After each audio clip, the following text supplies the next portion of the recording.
O que tem de filho do diabo mercenário atrás de púlpito hoje engravatado, de Bíblia na mão pregando, falando Jesus, Jesus, o que tem hoje é impressionante. Parece que Pedro estava assistindo uma televisão. Impressionante, inigualável essa revelação. Amém. Mateus capítulo 5, no verso 10 diz: bem-aventurados os que sofrem perseguição por causa da justiça, porque deles é o reino dos céus. Bem-aventurados sois vós quando vos insultarem e perseguirem e mentindo disserem todo o mal contra vós por minha causa. Exultai e alegrai-vos sobremaneira, pois é esplêndida a vossa recompensa nos céus. Porque assim perseguiram os profetas que viveram antes de vós.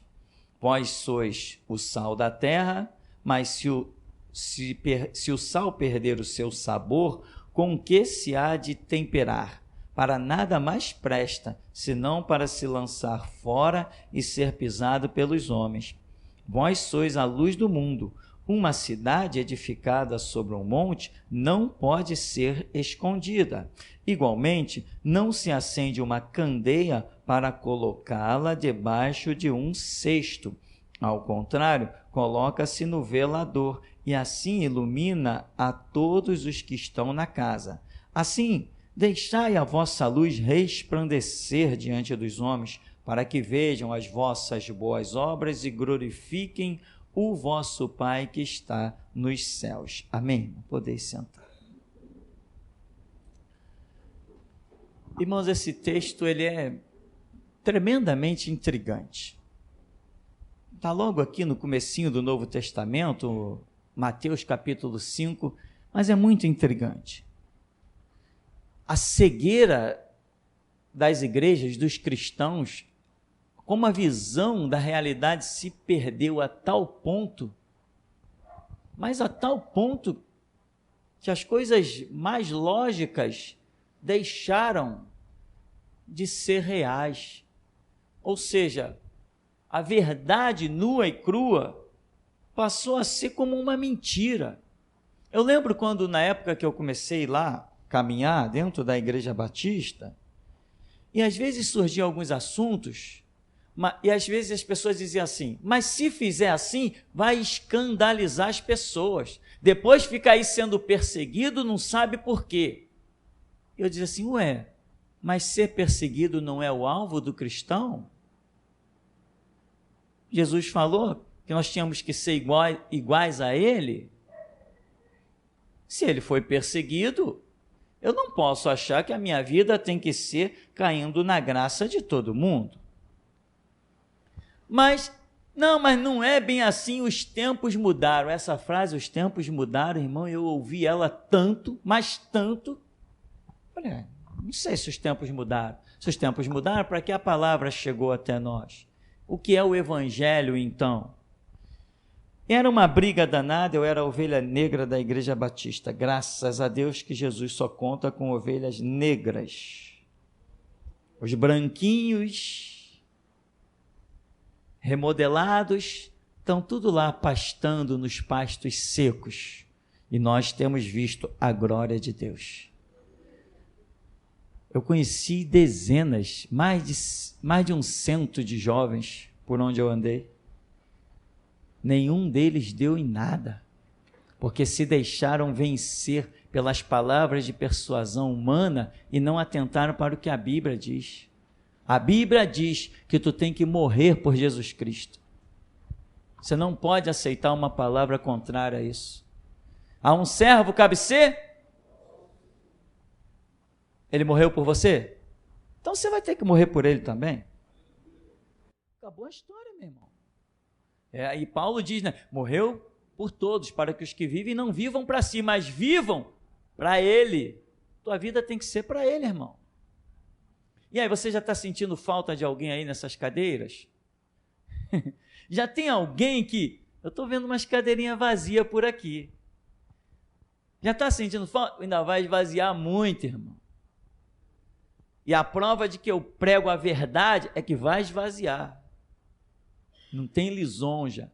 Ou morremos por Cristo, ou vamos passear no shopping. entendeu? Mas historinha não. Eu não estou aqui pedindo dinheiro. Não estou aqui querendo desfilar de limusine, nem frequentar os restaurantes, nem conhecer as cidades importantes do planeta, viajar de avião, nem passaporte eu não tenho, e não pretendo tirar não, só se Jesus mandar. Ó, vai tirar o passaporte que eu vou precisar de você em tal lugar e eu quero usar o passaporte, porque eu também não faço questão não, porque se ele me quiser em qualquer canto, ele tem o caminho dele. E eu creio.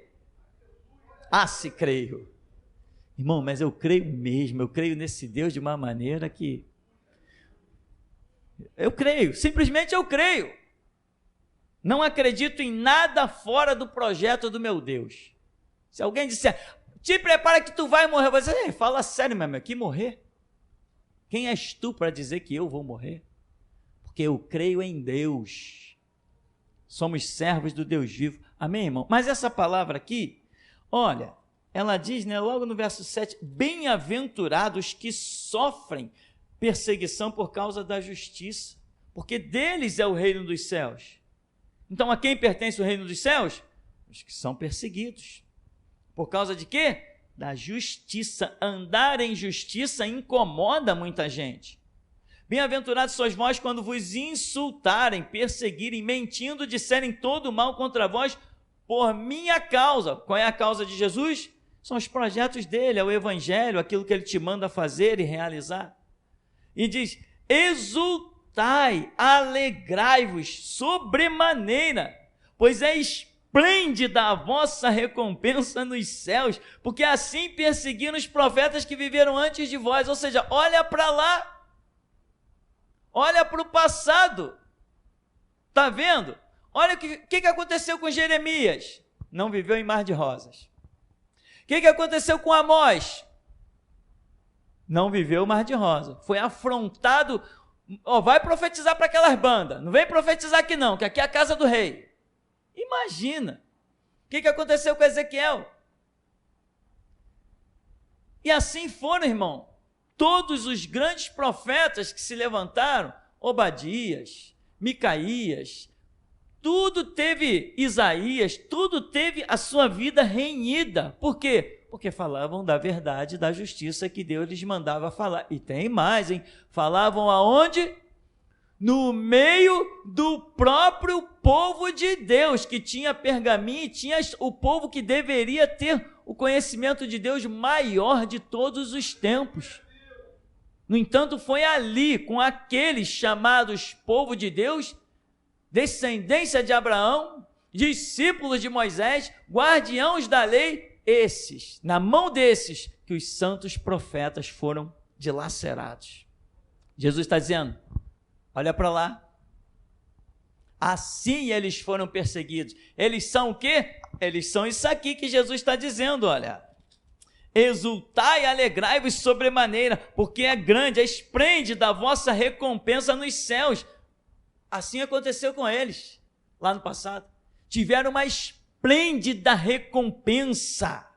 Mas muita gente quer ser bem-aventurado, muita gente quer ser recompensado, muita gente quer ter grande galardão nos céus, mas não quer passar pelas perseguições, pelas angústias, pelas tribulações. Angústia não, né, irmão? Angústia não, porque o exemplo está em Cristo. Como ovelha muda, foi levada ao matadouro. Matar Jesus, não creio que Jesus tenha se angustiado por saber que ia morrer. Não, a angústia dele foi outra, né? Eli, Eli, lama sabachthani. Aquela foi a angústia de Jesus. Porque ele sabia que ia sofrer por um instante a quebra da comunhão com o Pai, devido à concentração dos pecados da humanidade sobre ele. Jesus não estava preocupado com a morte dele. Ele estava resoluto, para isso eu vim ao mundo, para dar a minha vida. E esse mandamento é um mandamento. Eu recebi do meu Pai esse mandamento. Eu dou a minha vida e eu torno a tomá-la. Tremendo. Mas quando ele viu aquela separação do Pai, o Pai, Filho e Espírito Santo, que agora ia ser só o Pai e o Espírito Santo, quando ele se viu fora, cumprindo o projeto do Pai, ali ele tremeu. Se não tremeu. E como tremeu? E como foi abalado? Por isso suou gotas de sangue, não porque sabia que tinha uma cruz esperando. De jeito nenhum, sem chance. Tem outros detalhes que são muito teológicos, nós não vamos, teológico que eu falo, né? O irmão não tem capacidade de entender o que é teológico, não, é que requer muito debate, nós vamos deixar para umas horas mais oportunas. Mas o reino dos céus é proposto, irmão, para quem passa por algumas coisas. Existem muitas pessoas que são inertes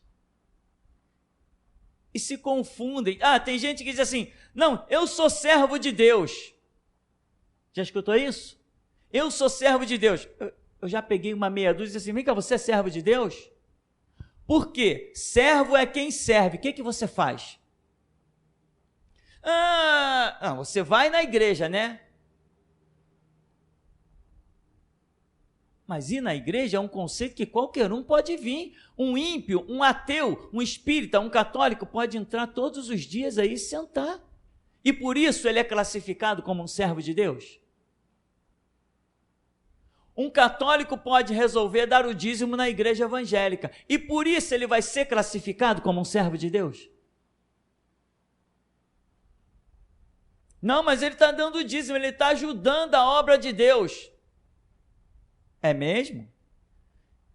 E quando a vida de alguém não presta, a sua oferta presta? Não. Se a vida não presta, a oferta também não tem valor. Isso é a regra da Escritura, né? Ou o que adianta uma pessoa dar oferta, mas a sua vida está a caminho do inferno? Então, o fato de entrar e sentar no banco da igreja, meu irmão, não classifica Deus olhar uma pessoa e dizer assim, aquele é o meu servo. Você olharia para alguém que não faz nada e diria, aquela pessoa trabalha muito. Como que trabalha muito? Não faz nada. Servo é quem serve. Servo é quem presta serviço. A seara é grande, os obreiros são... Então tem espaço para todos nós trabalhar? Pastor, o que eu faço? Vai dobrar o joelho, vai perguntar ao Senhor da seara. Certamente ele tem um espaço. Olha o que uma oração pode fazer, pode jogar um demônio no abismo. É menos um para atormentar as pessoas por aí. Vai, sempre tem um espaço. Agora, não ora, não estuda, não faz nada. E acha que é servo. Quanta gente, irmão. Quanta gente. Quantas senhoras de Assembleia de Deus eu encontrei. Não, irmão, porque eu sou serva do Deus vivo. O que a senhora faz para se classificar como uma serva do Deus vivo? Irmão, tem hora que você tem que falar. Se você não falar, vai ser cobrado de você. Então sinta, tem hora que você sente que é para você ficar calado, então cale-se. Fique calado, que nem um túmulo lacrado. Mas tem hora que você sente o mover de Deus. Irmão, aí fala. Sobe aos montes e grita aos telhados, não te cala. Porque aí você que vai pagar o pato. Você está na terra para Deus contar contigo? E eu já disse mesmo, meu irmão, não interessa a idade, pode ser 60, 70, 80 ou 100. A senhora é serva de Deus por quê? O que a senhora faz para o reino de Deus? Mas eu entro na igreja, eu louvo ao meu Senhor, está arriscado um cachorro entrar dentro da igreja e começar a latir e Deus ser glorificado. Ué, os céus têm vida? Os planetas têm vida? As estrelas têm vida? Mas a Escritura diz que os céus manifestam a glória de Deus e o firmamento anuncia as obras das suas mãos. O conceito de servir é um conceito mais profundo, irmão. Tem que se envolver. Tem muita gente que é inerte. Sabe o que é inerte? Inerte é tipo um poste. Você olha para um poste. O poste é inerte, né? Tem aquele negócio das leis de Newton, inércia. Inércia está ali, quietinho, paradão.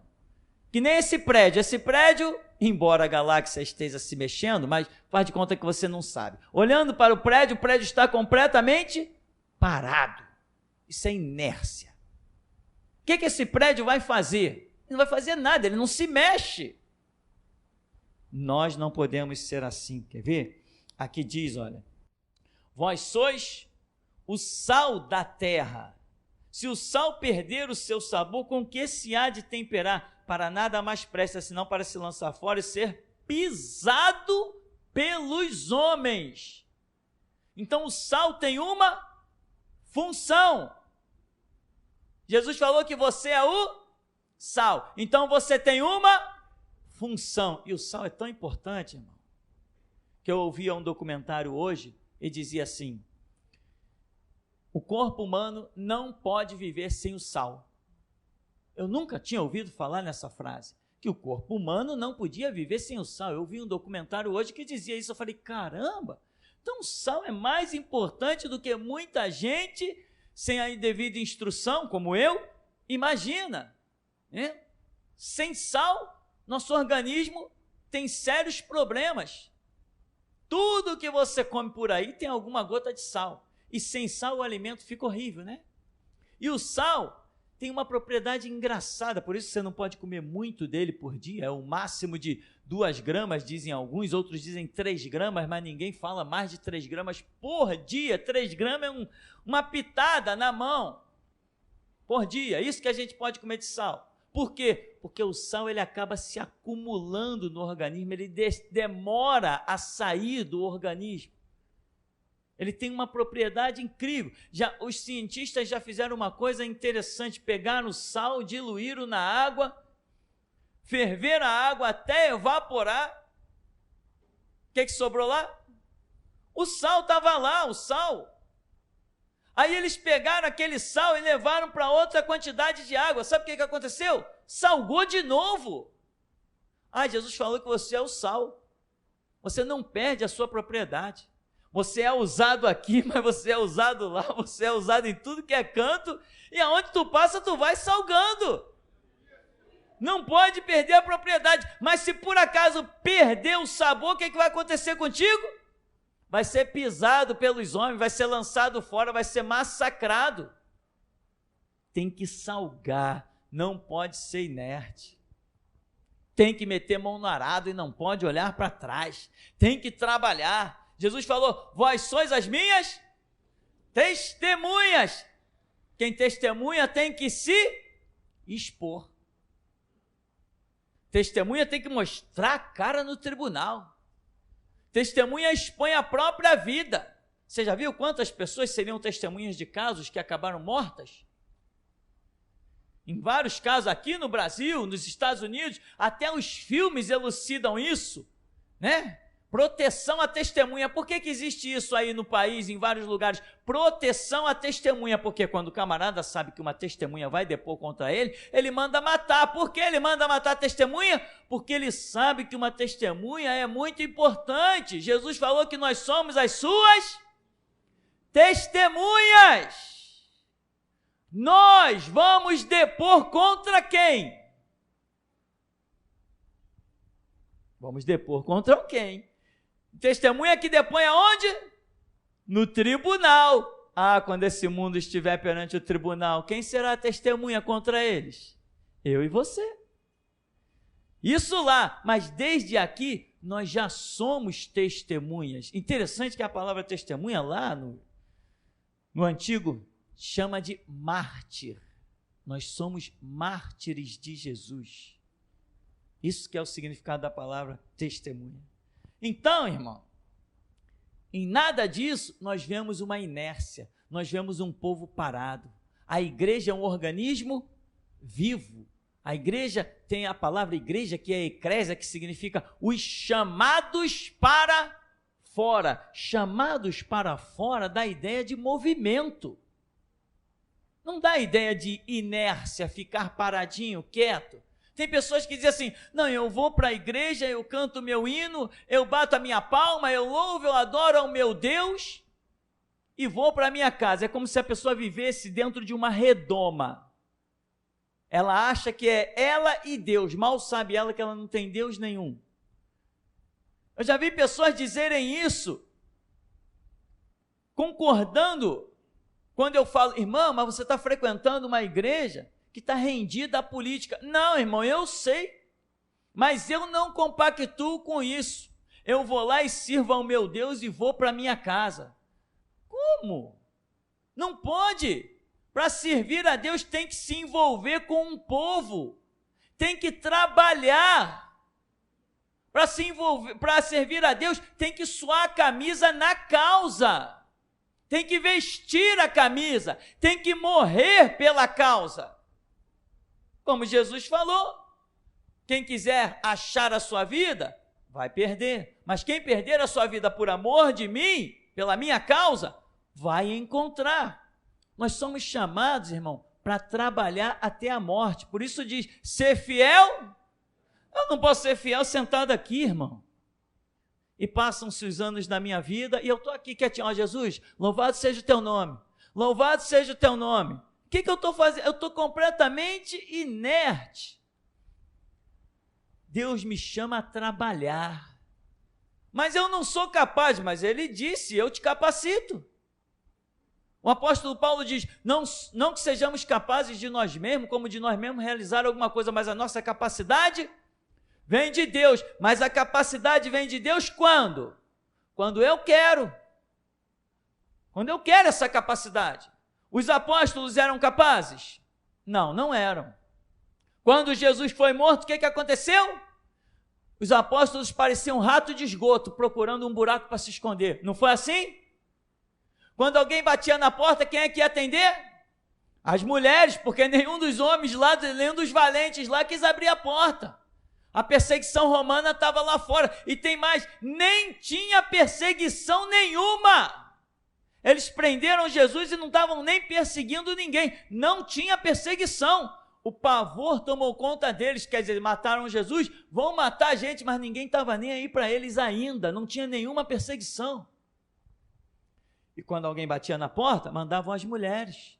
Eles não estavam capacitados, mas eles tinham uma promessa: ficai em Jerusalém, até que do alto sejais revestidos de poder, e recebereis a virtude do Espírito Santo, e sereis minhas testemunhas, tanto em Jerusalém como em Samaria, e em toda a Judéia, nos confins da terra.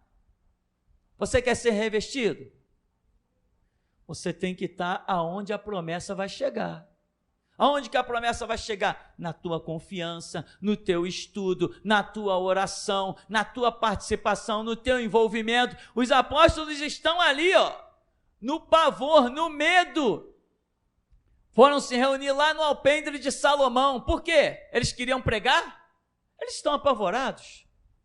Eles queriam falar para alguém? Eles estão com medo. Mas eles estavam aonde Jesus mandou ficar. Diz, ficai em Jerusalém. Então eles estão lá em Jerusalém. Quando dois pegou o caminho de Emaús, Jesus foi lá e falou, olha, não é para Emaús não. Partiu o pão diante deles, sumiu, eles falaram, caramba, vamos voltar a Jerusalém. Jesus foi trabalhando para eles se concentrarem em Jerusalém, para poderem ser participantes da promessa. Daqui a pouco eles estão lá, os medrosos, os gatos assustados estão lá em Jerusalém, vem o poder do alto e aqueles ratos de esgoto se transformam em leões e saltam na cidade rugindo, bradando, assombrando o mundo. E deles foi dito, esses que transtornaram o mundo chegaram também até nós. Por quê? Eles não foram encontrados por acaso. Eles foram encontrados porque eles queriam ser encontrados. Se eles não quisessem ser encontrados, os que tinham pegado o caminho de Emaús não tinham voltado. Pedro, quando foi para a pescaria, não voltava mais. E cada um deles tinha traçado seu próprio caminho, mas eles guardaram a promessa. Não, ele falou que nós seremos revestidos de poder. Ele falou para a gente não sair de Jerusalém. Mas a perseguição está terrível, diziam alguns apóstolos. Nós temos que sair, temos que ir embora, senão nós vamos ser perseguidos, mortos. Aí não vai sobrar ninguém para contar a história do mestre. Aí Pedro dizia assim, não, mas ele falou para ficar aqui. Vem alguma coisa, nós vamos receber alguma coisa. Então, meu irmão, quem é que é revestido? Quem paga o preço. Jesus mandou ficar aqui, mas os exércitos estão tudo aí fora, estão nos procurando, querem nos matar, mas ele mandou ficar aqui, ficar aqui. Se ele mandou ficar aqui, ele garante. Daqui a pouco, aqueles que estavam com medo da morte já não sabem nem mais o que é morte. Salta no meio de uma multidão e começa a falar em coisas gloriosas, e todo mundo que estava lá das terras estranhas, como que esses homens, sendo galileus, estão falando na nossa própria língua que nós somos nascidos? O Espírito fez uma obra tremenda, e o medrosão, chamado Pedro, salta agora no meio da multidão, porque tinha alguns zombando, ele dizia, esses homens não estão bêbados não, mas isso é o que foi escrito lá no profeta Joel: derramarei do meu Espírito sobre toda a carne. E as pessoas viram a autoridade de Pedro. O que a gente faz para ser salvo? Crê no Senhor Jesus, confessa os vossos pecados. Então, irmão, é para isso que Deus te chamou. Não interessa se você é medrosão, vai para debaixo da bica, que a água vai te pegar. Não interessa se você é covarde, Gideão também era. E, no entanto, Gideão nunca mais será esquecido. Na verdade, o Senhor Jesus falou, né? Pai, graças te dou, porque ocultaste estas coisas aos sábios e entendidos e revelaste aos pequeninos. Jesus não gosta de pegar sábio não, meu irmão, ele gosta de pegar louco. É com os loucos que ele confunde os sábios. Porque a Escritura diz, se alguém tem falta de sabedoria, peça a Deus, não importa, você é louco, peça sabedoria que você vai ser sábio. Sábio segundo a grandeza de Deus e não segundo o que os homens consideram sábio. O verdadeiro sábio é aquele que o Espírito Santo tem passagem pelos seus lábios. Esse é o verdadeiro sábio. Então, meu irmão, você é sal da terra, você é a luz do mundo. Aqui diz, olha, no verso 14, mas vós sois a luz do mundo. Uma cidade edificada sobre o monte não pode ser escondida, né? Você que está a par das lições sabe que nós somos uma cidade, lembra? Cidade refúgio, que Deus já nos deu a graça de entender essas coisas todas. Seja como for, o Senhor Jesus nos coloca como uma cidade em cima de um monte. Imagina você vir chegando lá pela ponte Rio-Niterói, quando você passa a ponte, o que você vê? Você enxerga toda a cidade do Rio de Janeiro. Rio de Janeiro é composto de morro, é morro para tudo que é canto. A quilômetros de distância você vê, assim somos nós, uma cidade edificada sobre um monte. Quem que é um monte? É a presença de Deus. Essa é a simbologia que nós já sabemos. Nós somos edificados na presença de Deus. E qual é o objetivo dele? Ele está dizendo assim, uma cidade edificada sobre o monte não pode ser escondida.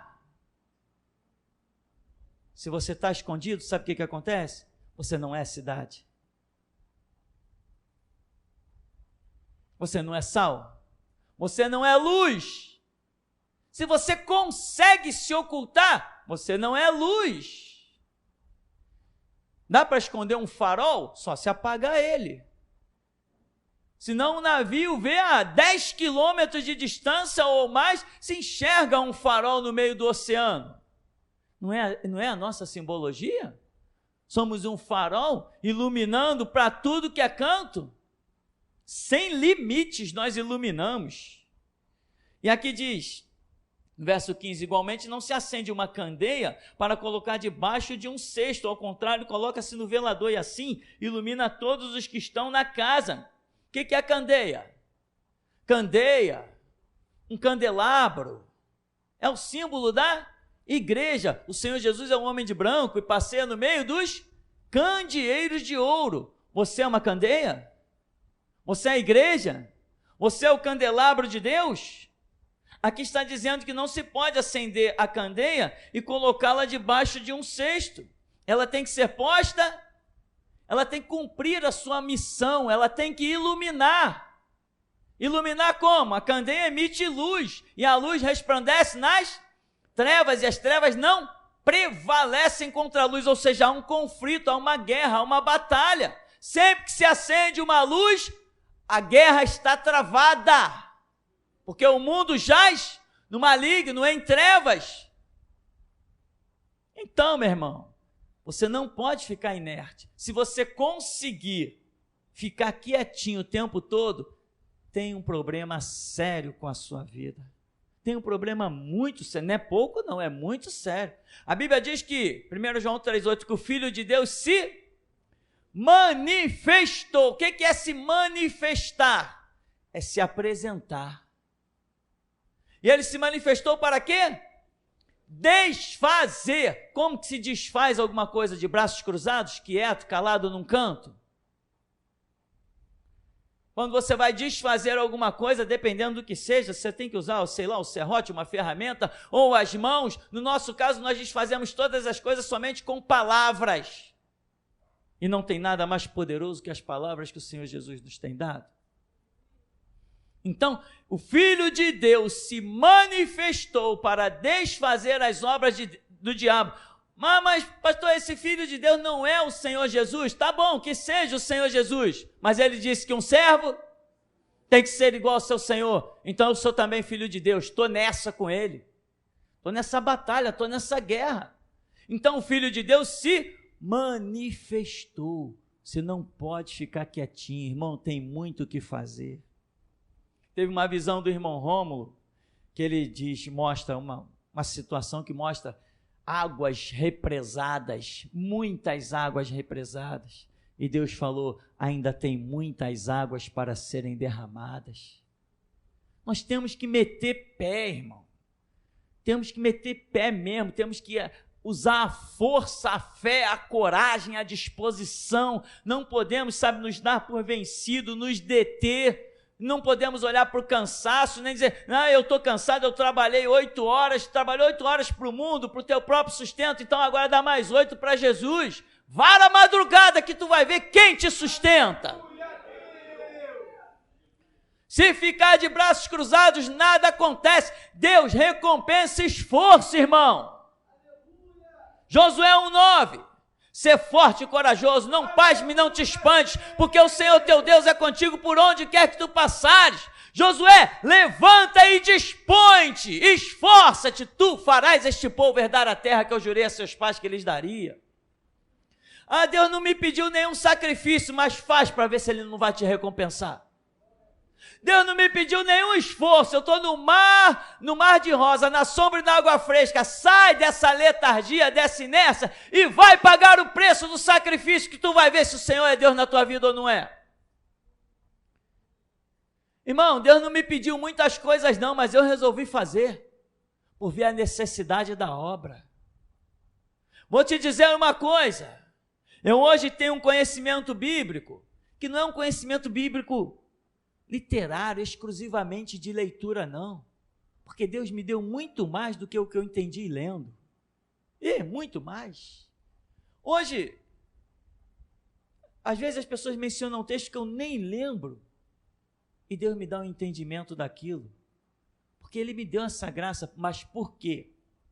Quando eu olhei para a obra de Deus, eu entrava nas igrejas e dizia assim, meu Deus, o que vai ser desse povo?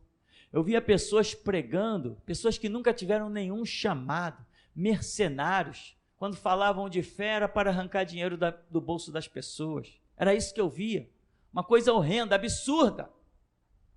Eu dizia, meu Deus, o que vai ser desse povo? Teu povo vai ser extinto.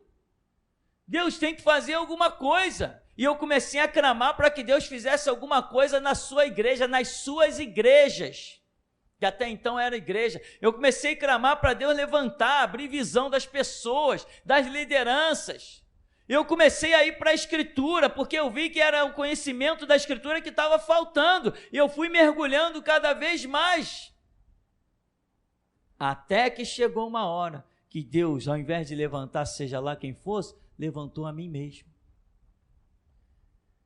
Tá, meu irmão? Então, quando eu já estava ali caminhando na Escritura, Deus começou a levantar profetas e dizer assim, olha, Deus tem uma grande obra na tua vida, come Bíblia. Eu dizia, amém, come. E Deus levantava outros, come Bíblia. E eu, mais Senhor, e toma, caí para dentro da Bíblia. Eu não fui aprender Bíblia, meu irmão, simplesmente por causa de mim. Eu fui aprender Bíblia porque Deus queria que eu aprendesse Bíblia para libertar os outros, libertar os cativos. É por isso que você está aí hoje.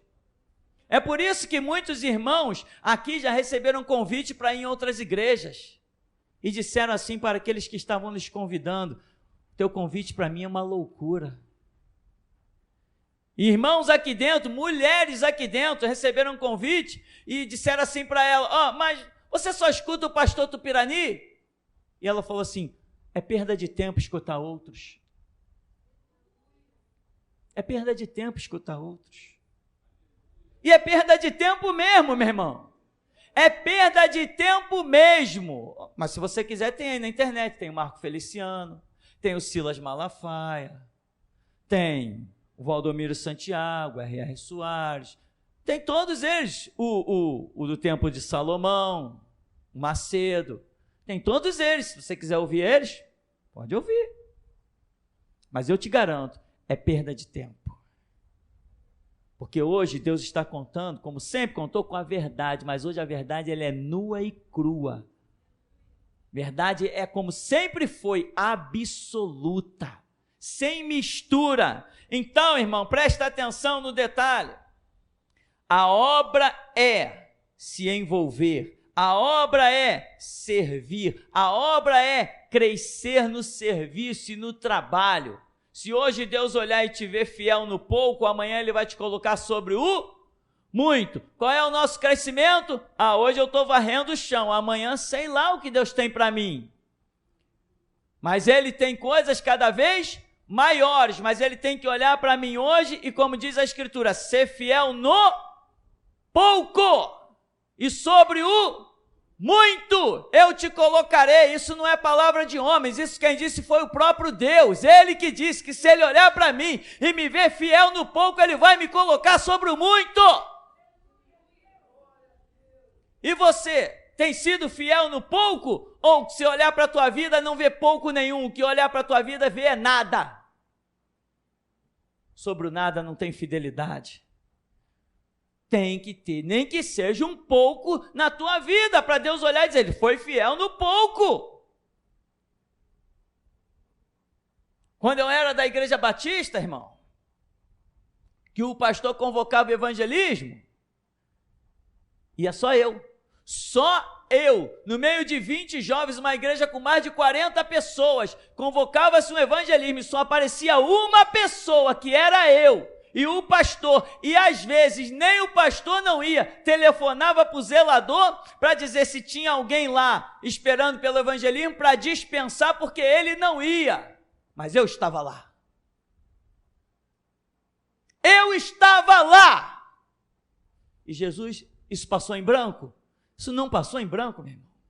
Isso não passou em branco. E tem mais, eu estava lá no evangelismo, não é porque eu era o evangelista, não é porque eu tinha a palavra, não é porque eu tinha a unção, não é porque eu tinha o poder. Eu estava lá no evangelismo porque eu era o covarde.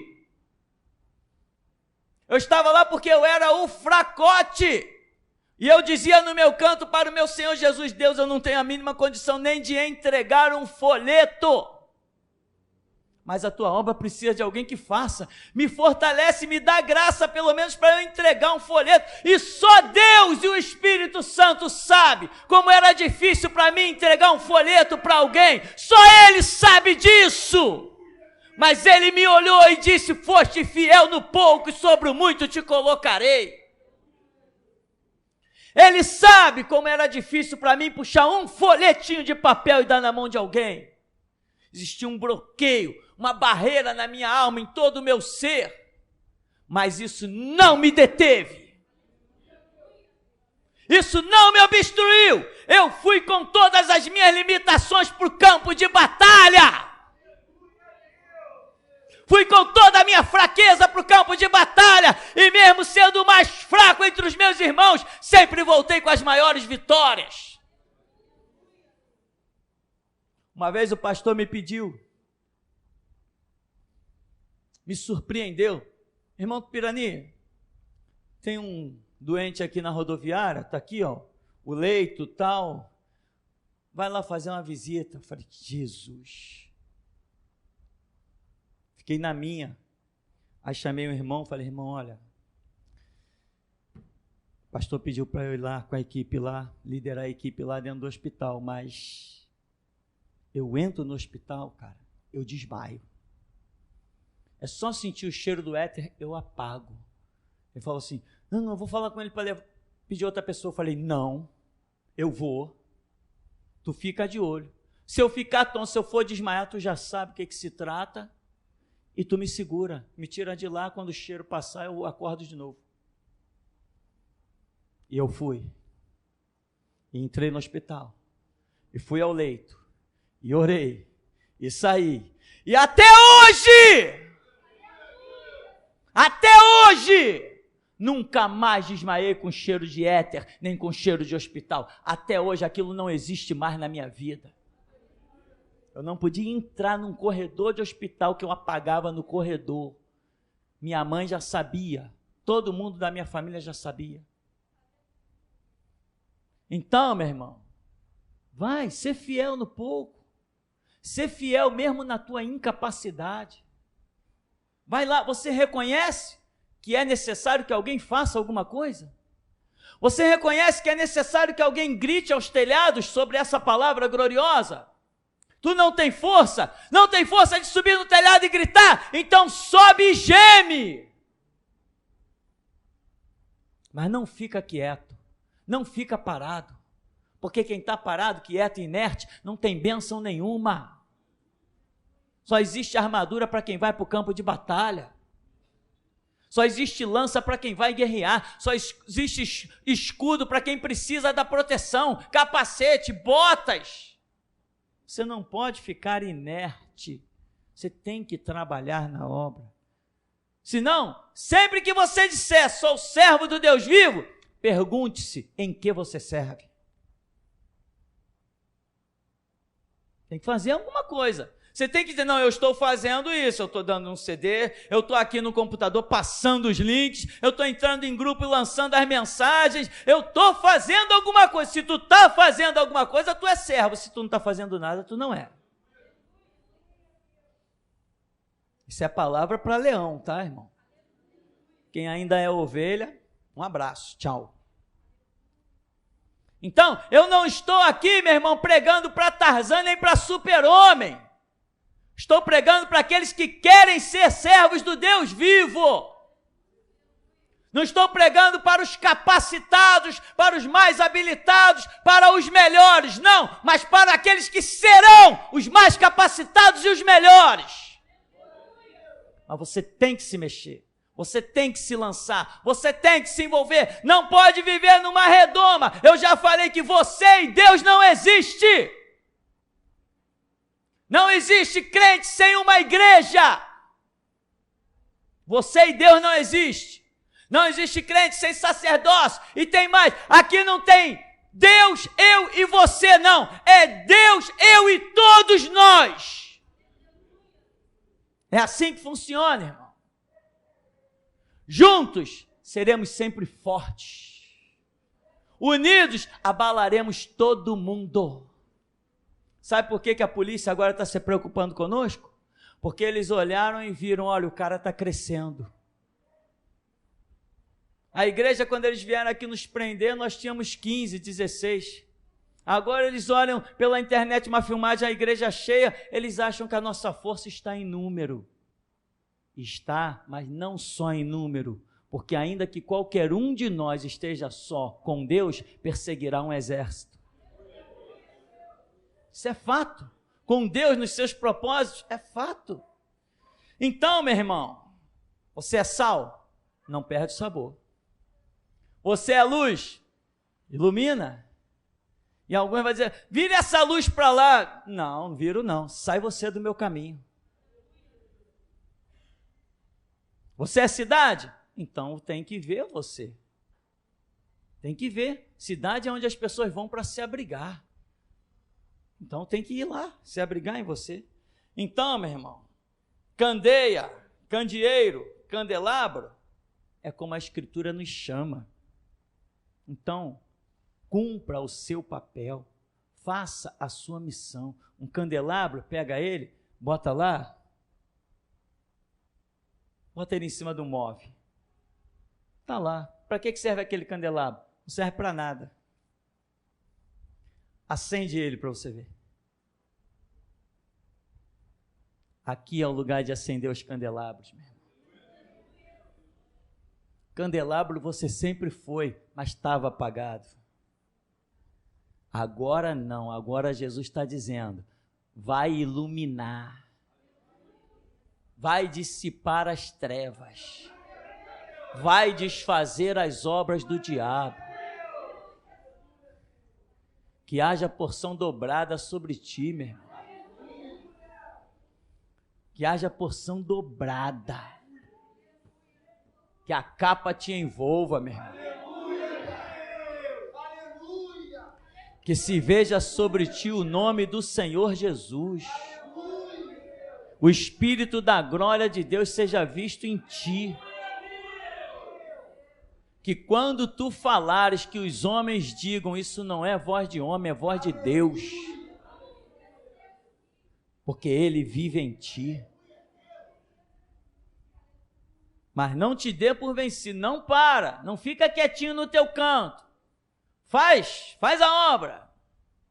Eu desenvolvi uma técnica, nunca tinha visto ninguém fazer isso. Para mim, eu fui a primeira pessoa a fazer, mas certamente alguém fez isso antes de mim.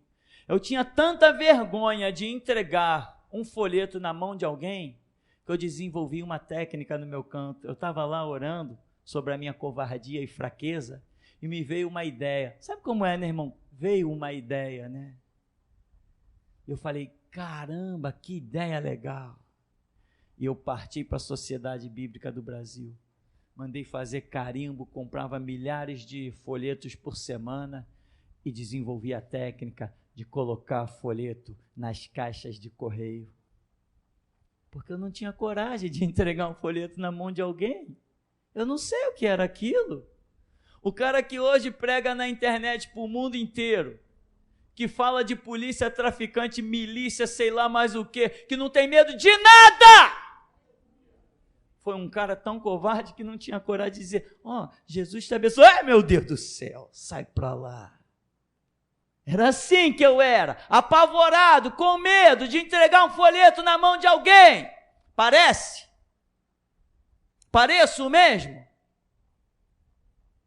Pareço? Não pareço. Estava no seminário uma vez e surgiu uma aula de evangelismo. E o evangelismo lá do seminário era prático. E a professora falou assim, na próxima aula nós vamos para a Praça Sans Pena. Falei, ainda bem que ninguém me conhece, ela não me conhece, eu mal cheguei na igreja, tem tanta gente conhecida, ela vai chamar todo mundo lá, eu vou ficar só escondidinho, e eu estou lá escondidinho dos olhos da professora, mas o Espírito Santo é danado, ele me viu. Depois de cantar o louvor na Praça Sans Pena, ela vira para mim, irmão Tupirani, você vai pregar. Eu falei, Jesus, preguei, mas foi tanto poder, foi tanta unção, foi tanta glória, eu falei, esse negócio é muito fácil, é moleza pregar, não é moleza não, é que quando ele capacita, meu irmão, você vira um homem de aço, aço forjado mesmo, aço. Eu estou te dizendo que a tua desculpa não será aceita para ser um crente inerte. É isso que eu estou te dizendo. Não será aceito a tua inércia, a tua incapacidade, porque Ele é Senhor soberano, que tudo pode, tudo realiza. Você só tem que dizer, eis-me aqui, Senhor, eu estou botando no teu altar, eu sou o mais covarde, eu sou o mais indigno, eu sou o mais burro, eu sou o mais incapaz, mas o meu coração é teu. Não é viver na tua redoma, é se envolver nessa obra, é se enganjar, é esquecer que você tem estômago, é esquecer que você tem vida, interessa que Ele cresça e você suma. É isso que interessa, irmão. É assim. Hoje sou o homem mais bem-sucedido ministerialmente no mundo inteiro. Mas pastor, tem igrejas lá com 50 mil membros? Não, tem aglomerado de pessoas com 50 mil membros. Igreja tenho eu. Igreja tenho eu, por isso sou mais bem sucedido, não pelo tamanho, mas por ter uma igreja onde o Senhor Jesus passeia no meio dos candeeiros de ouro. Isso é igreja, não é aglomerado de pessoas, não. Igreja é onde o diabo passa na porta e estremece. Isso é igreja. Igreja é onde um povo tem unção, autoridade, graça, poder, conhecimento. Isso é igreja. Igreja é onde o púlpito foi edificado para proclamar a palavra de Deus e não para roubar dinheiro de ninguém. Isso é igreja. Eu sou o homem mais bem sucedido ministerialmente no mundo. Nunca fui um garoto com 33 anos, assumi o ministério e nunca um centavo subiu à minha cabeça, nunca me deixei vencer pelo dinheiro, nem pelas necessidades de um corpo carnal. Então, meu irmão, a sua inércia não tem desculpa, você vai ter que dar o seu jeito. Tem que dar o seu jeito. Na minha época que eu não tinha o que você tem, eu não tinha um pastor como que você tem, porque o teu é bom. O teu é bom. Meu irmão, o teu pastor é bom. O teu pastor é o cara. Não tem medo de nada, não prega covardia e não corre de batalha. O teu pastor é bom. Eu nunca tive isso. Demorei 13 anos no banco, no tratado do Senhor. Com 13 anos, ele passou a usar a minha vida, me mandou fundar a geração Jesus Cristo. Você chegou nesse ministério, meu irmão, com 1 ano, o diabo já tem que estar fugindo da tua frente. Porque você tem o que eu não tive. Os meus pastores eram socialistas. Pregavam um evangelho social. Pregavam que a gente precisa do Estado, a gente precisa do político, a gente precisa de todo mundo. Não, aqui eu prego que a gente só precisa de um. Só um, que é Deus. Então, irmão, não vai se tornar um sal insípido, perder a sua função. E não vem com esse negócio, eu não posso. Se você diz eu não posso, eu sou exemplo. Eu já disse eu não posso. E agora eu digo, posso todas as coisas em Cristo que me fortalece. Amém, meu irmão? Até aqui nos tem ajudado, Senhor. No começo, quando estava sendo cantado aquele louvor, Senhor, eu sei que tu me sondas, foi um anjo veio no céu e lançou uma grande lança para a terra.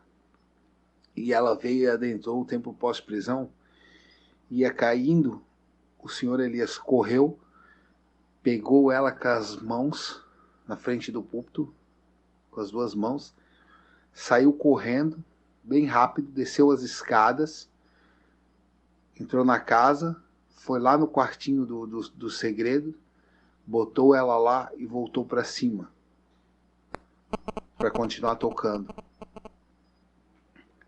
E assim diz o Senhor, essa lança será o louvor, com essa lança tu ferirás muitas nações.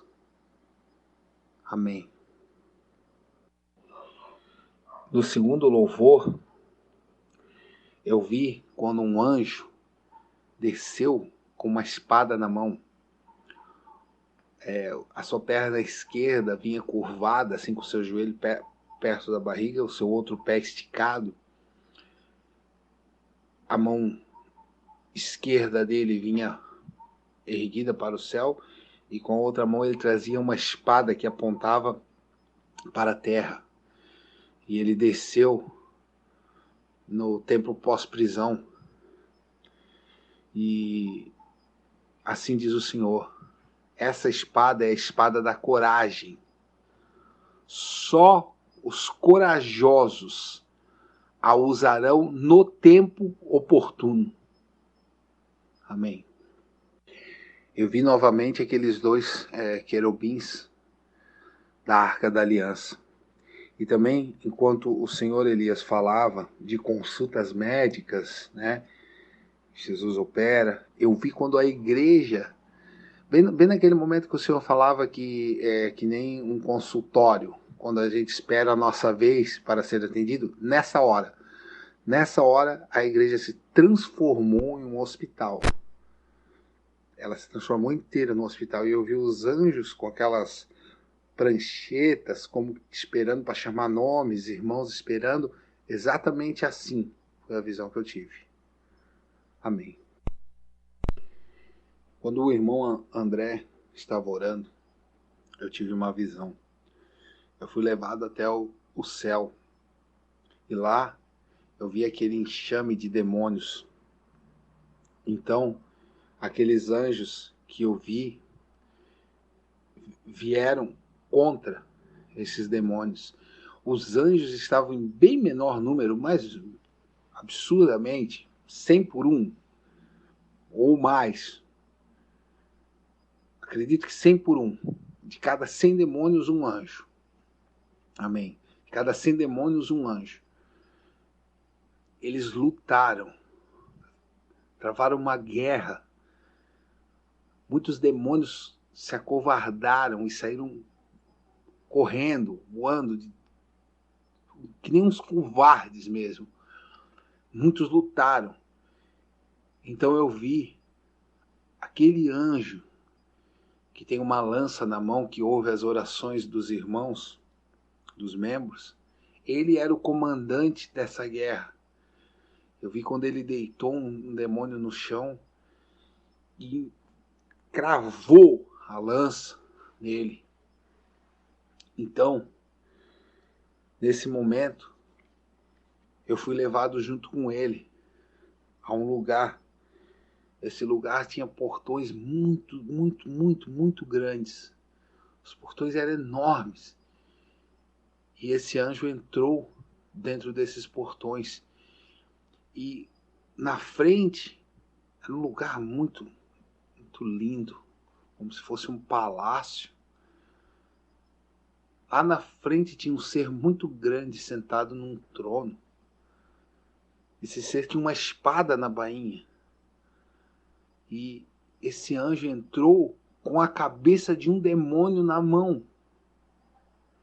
E ele chegou na frente daquele trono com a cabeça desse demônio e jogou a cabeça desse demônio nos pés daquele ser. Então, eu vi Adão e Eva. Eu vi eles embaixo de uma árvore. E eles já tinham comido o fruto. E eu não consegui definir as coisas porque estava tudo escuro. Tudo completamente escuro. Eu acredito que eu vi o espiritual depois daquela ação. Estava tudo muito escuro. Então eu recebi uma palavra. Eu ouvi essa voz, né? Eu mudo a história. Foi essa a palavra que eu recebi. Amém. Eu via aquela águia branca que destrói igrejas, pelo que eu entendo. Eu vi ela hoje, aí, dentro do templo pós-prisão. Aí dentro. Como que esperando algo, esperando ordens. Ela estava aí na porta do templo, assim, parada.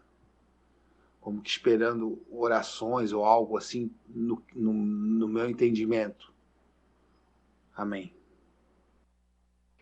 Nessa guerra que eu pude ver, chegou uma hora que começou a jorrar águas, muitas águas, como cachoeiras, no meio da batalha. E essas águas não atingiam os anjos, mas só os demônios. Ela pegava vários demônios assim, e ia jogando assim, ó, para longe. Eu vi como se fosse uma cachoeira assim, ó, levando muitos demônios para baixo. Então essas águas ajudaram assim muitos anjos. Enquanto os anjos estavam guerreando, essas águas vinham e levavam assim, ó, vários demônios. Amém. Quando o Senhor Elias falava sobre a internet, que temos que orar pela internet. Nessa hora, eu vi 2 anjos vestidos de roupas como se fosse a net assim que arruma esses fios, né? E eles instalavam um fio aí na frente da igreja, puxava, o outro ficava embaixo e ele ia puxando assim o fio aí pelo poste. Amém. No momento que o senhor Elias fez aquela oração por todos nós, né? No meio da pregação, o senhor fez uma oração para nos abençoar. Nesse momento, eu vi um anjo com muitas espadas e ele ia entregando para outros anjos, e esses outros anjos iam entregando essas espadas no meio da congregação. Muitas espadas foram entregues para os irmãos. Eles iam se espalhando, um tinha várias, e ia se espalhando e iam entregando no meio da congregação. Amém. Agora, nesse último louvor aí do Júnior, eu vi uma espada descendo e vi águas que nem cachoeira invadindo a congregação, e adentrou um homem de branco, grande, muito grande. Ele tinha um cesto na mão e ele ia entregando flores para alguns irmãos.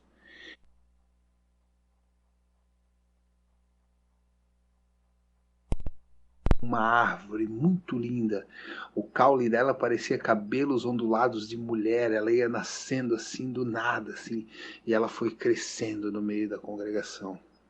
Amém.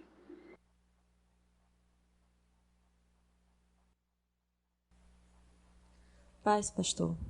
Pastor, eu fui levada até uma cidade e quando eu cheguei ali eu contemplei muitos soldados de guerra, muitos tanques de guerra. Estava acontecendo uma guerra muito grande naquele local. Eu poderia ver a claridade das bombas passando, explodindo, destruindo tudo. E eu pude ver também, pastor, porque eu fui levada a vários esconderijos. Era como se fossem casas por baixo da terra. E quando eu entrava naqueles lugares, eu via muitas pessoas de joelhos, orando, clamando a Deus, pedindo a Deus misericórdia, porque elas tinham vontade de ler a Bíblia, elas tinham vontade de orar, tinham vontade de se juntar para adorar a Deus, mas não podiam. Elas eram impedidas, não podiam mais falar com Deus livremente. Então, para isso, elas tinham que se esconder, e era um sacrifício muito grande que elas tinham que fazer para poder se esconder e adorar a Deus. E ali aquela visão parou, pastor. Paz.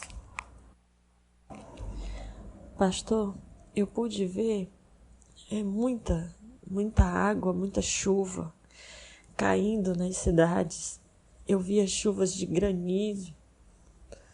Eu via terremotos. A terra tremia muito, que desabava tudo. Muitas pessoas morrendo, muitos animais morrendo. A natureza sendo acabada por muitas mudanças que estavam acontecendo. E eu via muita destruição, muito fogo. Era uma mistura de muitas reações climáticas e muitos vulcões sendo ativos. Uma destruição total. Mas veio uma palavra que com o povo do Deus vivo nada aconteceria. Nada acontece. Paz, pastor. Pastor, eu fui levada em várias ruas e eu via muitos templos. E ao observar dentro desses templos, eu via como se estivesse tendo velórios. E ali, pastor, eu via uma luz muito pouca, como se fosse luz de velas. Eu observava muitos caixões. Eu via muitas pessoas angustiadas, aflitas, chorando muito, pranteando muito os seus mortos. E depois de passar por muitos templos, eu passei por um que uma mulher gritava lá de dentro: foram eles, a culpa é deles, e apontava para onde eu estava. Foram eles, por causa da oração deles, nós estamos perdendo nossos entes queridos. E naquele momento eu olhei para os lados e eu não me via sozinha. Eu via que eu estava com um número de irmãos muito grande. E à nossa frente estava o Senhor, pastor. O Senhor liderava esse grande exército. E naquele momento que aquela multidão começou a se formar, começaram a vir de encontro a nós, eu olhava para as mãos, eu observava espadas. Nós estávamos ali prontos para a guerra. E ali eu via descer um anjo, pastor, entre o Senhor e a multidão. Eu olhava novamente para os lados e via que descia milhares de anjos. E esses anjos todos também com espadas desembainhadas. E eu não conseguia mais ver o fim, nem o começo daquele exército. Eram muitos, eu não contemplava mais a imensidão. E naquele momento que eu voltava de novo os meus olhos para aquele anjo que havia descido na sua frente, aquele anjo dizia: esse povo é meu, essa guerra é minha. Quando aquele anjo dizia isso, aquelas pessoas começavam a ficarem fracas, a caírem como sem forças e começavam a se rastejar no chão. E eles começavam a clamar, dizendo: nos deixe em paz, nos deixe em paz. E ali, pastor, aquela visão parou. Paz.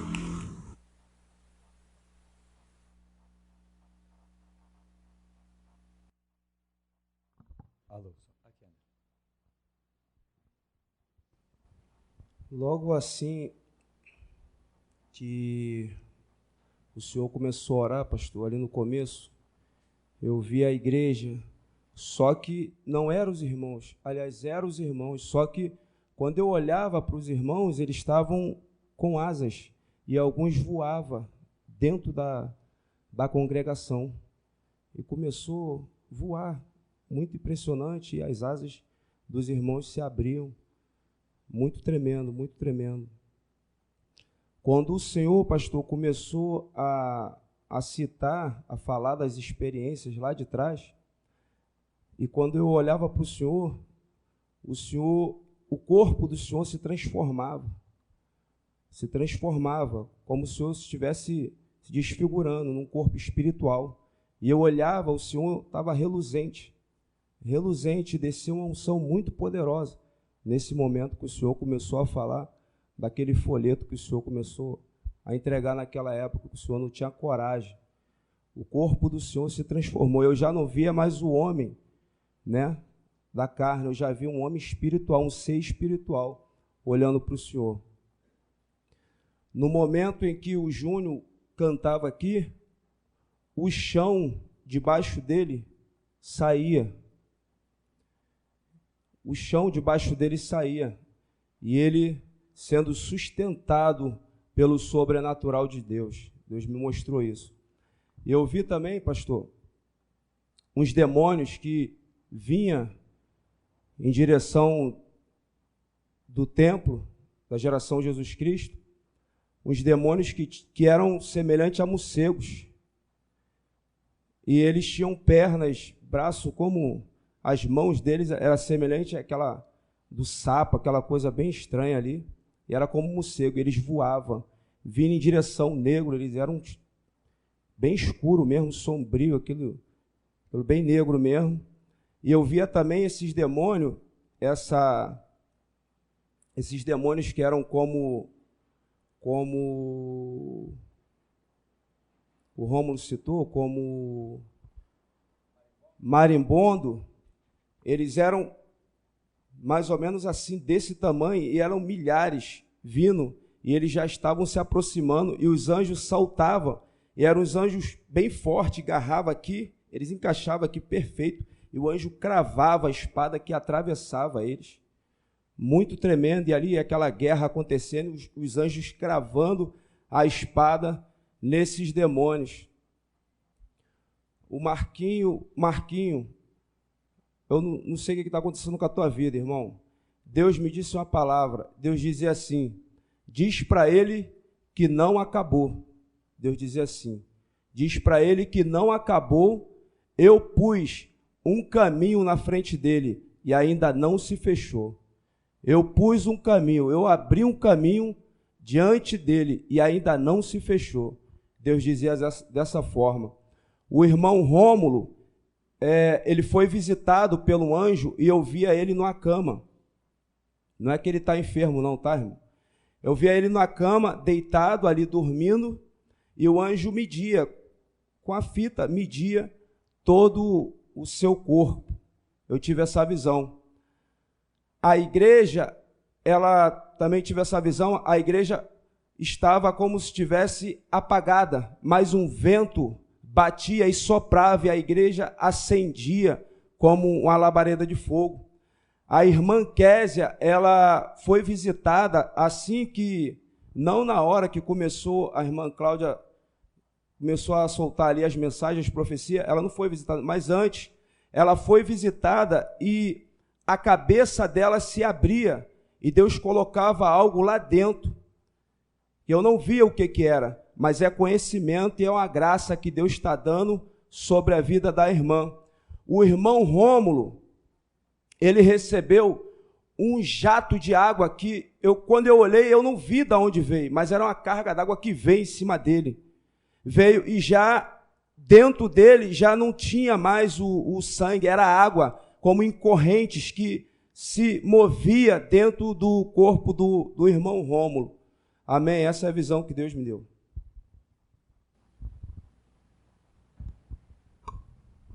O Alexandre tem?